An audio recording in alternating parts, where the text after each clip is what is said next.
साथीहरु मैले चाहिँ आज टमाटरको मजाले फतकाएर अचार बनाउन लाग्दैछु हैन। यहाँ चाहिँ अदुवा लसुन खोर्सानी तयार गरिसकेको छु। मैले चाहिँ यसलाई मजाले पखालेर तयार गर्न लागिसके। अब चट्ट परेको टक्क स्वादिलो अचार बनाएर खानुपर्ने छ साथीहरु।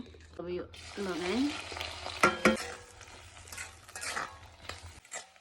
अब भने यो लसुन अदुवा खोर्सानी हल्का रातो भइसकेको छ। अब चाहिँ मैले यसमा टमाटर लगाइदिन्छु।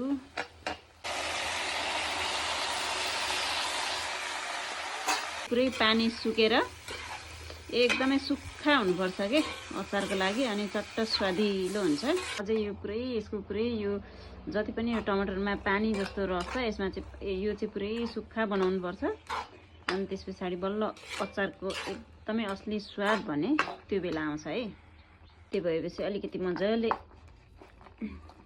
मिक्स हुन्छ नि त, अलि बोक्रा कम देखिन्छ। र यो यसरी बनाएको अचार चाहिँ एकदमै स्वादिलो चट्ट परेको अमिलो हुन्छ। अब यति भएपछि खानाको साथमा खान सकिन्छ।